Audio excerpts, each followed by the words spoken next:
नमस्कार, मी Poonam news अनकटच्या Pune connect मध्ये तुमचं सगळ्यांचं स्वागत करते। पाहुयात पुण्यातील काही महत्त्वाच्या घडामोडी।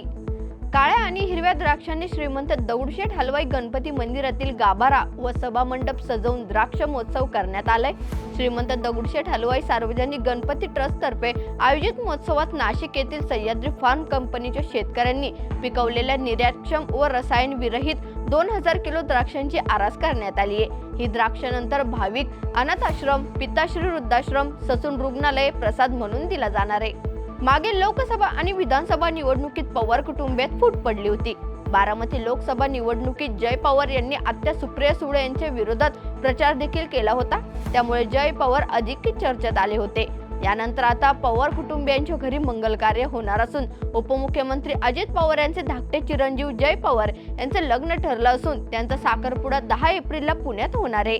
जय पवार यांच्या आत्या खासदार सुप्रिया सुळे यांनी शेअर केलेले फोटो सर्वांचं लक्ष वेधून घेत आहेत। शहाजीनगर येथील नीरा भीमा सहकारी साखर कारखान्याच्या पंचवार्षिक निवडणुकीत आज उमेदवारी अर्ज मागे घेण्याच्या अखेरच्या मुदती अखेर संचालकांच्या 21 जागांसाठी 21च उमेदवारी अर्ज निवडणुकीच्या रिंगणात राहिल्यानं या कारखान्याच्या संचालक मंडळांची पंचवार्षिक निवडणूक बिनविरोध झाली आहे। कारखान्याचे संस्थापक व राष्ट्रीय सहकारी साखर कारखाना महासंघाचे अध्यक्ष हर्षवर्धन पाटील यांचे वर्चस्व कायम राहिलं असून कारखान्याच्या स्थापनेपासून 25 वर्षात सलग 5 निवडणुका बिनविरोध झाल्यात। पुणे कोल्हापूर लोहमार्गावरून धावणारी हजरत निजामुद्दीन गोवा एक्सप्रेस याची जलद धावणारी रेल्वे आता एप्रिल महिन्याच्या पहिल्या आठवड्यापासून जेजुरी रेल्वे स्थानकात अल्पवेळ थांबणार असल्याचं नियोजन रेल्वे प्रशासनातर्फे सुरू असल्याची माहिती मध्य रेल्वे विभाग व्यवस्थापक धर्मवीर मीना, पुणे विभाग व्यवस्थापक राजेश कुमार वर्मा, पुणे आरपीएफच्या प्रियंका शर्मा यांनी दिली आहे। राज्यात जपानी मेंदूज्वर लसीकरण मोहीम राबवण्यात येते। पहिल्या टप्प्यात रायगड, परभणी, पुणे या 3 जिल्ह्यात आणि पनवेल, परभणी, पिंपरी चिंचवड या 4 महापालिकांमध्ये ही लसीकरण मोहीम 1 मार्च पासून सुरू झाली आहे। पुणे महापालिकेने या मोहिमेत आतापर्यंत 1 लाखांहून अधिक मुलांना लस दिली असून मेंदूज्वर लसीकरण मोहिमेअंतर्गत पुणे शहरातील 1 ते 15 वयोगटातील एकूण 10,43,420 मुला-मुलींचं लसीकरण करण्याचं उद्दिष्ट ठेवण्यात आलंय।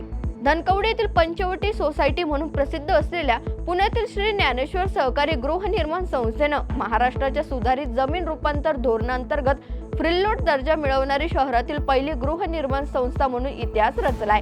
राज्य सरकारने भाडेपट्टा आणि भोगवटा वर्ग 2 जमीन फ्रीलोड वर्ग 1 मध्ये रूपांतरित करण्याची अंतिम मुदत वाढविण्याच्या निर्णयावरून हे महत्त्वपूर्ण संक्रमण झालंय। सर्वोच्च न्यायालयाने धार्मिक स्थळावर असलेल्या भोंग्यांच्या आवाज मर्यादित ठेवण्याचे आदेश दिलेत। भोंग्यांमुळे ध्वनी प्रदूषण होत असल्याचं निदर्शनात आले। त्या अनुषंगाने राज्य शासनाने याबाबत उपाययोजना कराव्यात असे आदेश सर्वोच्च न्यायालयाने दिलेत। या आदेशाची अंमलबजावणी करण्यात येणार असल्याची माहिती मुख्यमंत्री देवेंद्र फडणवीस यांनी विधिमंडळात दिली असून त्यानंतर पोलीस आयुक्त अमितेश कुमार यांनी शहरातील सर्व पोलीस ठाण्यांच्या प्रमुखांची बैठक घेऊन बेकायदा भोंग्यांची माहिती संकलित करून याबाबत उपाययोजना करण्यास आदेश दिलेत। फटाक्यांसारखा आवाज काढणारे कर्कश सायलेन्सरचा वापर करणाऱ्या वेगवेगळ्या भागात बुलेट चालकांविरुद्ध वाहतूक पोलिसांनी कारवाईचा बडगा उगारल्याचं दिसतंय।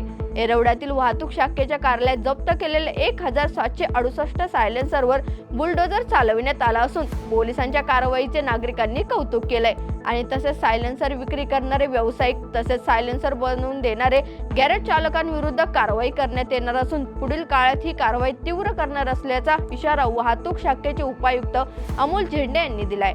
पिंपरी चिंचवड आणि शेजारील राज्यांमध्ये वाढत्या तापमानादरम्यान पिंपरी चिंचवड महानगरपालिकेनं रहिवाशांना चालू उष्णतेच्या लाटेपासून सावधगिरी बाळगण्याचं आवाहन करणारा सल्लागार जारी केलाय। महाराष्ट्र, गुजरात आणि राजस्थानमधील अनेक शहरांमध्ये तापमान 40 अंश सेल्सिअस पेक्षा जास्त असल्यानं अधिकाऱ्यांनी तीव्र उष्णतेच्या ताणाचा इशारा दिलाय।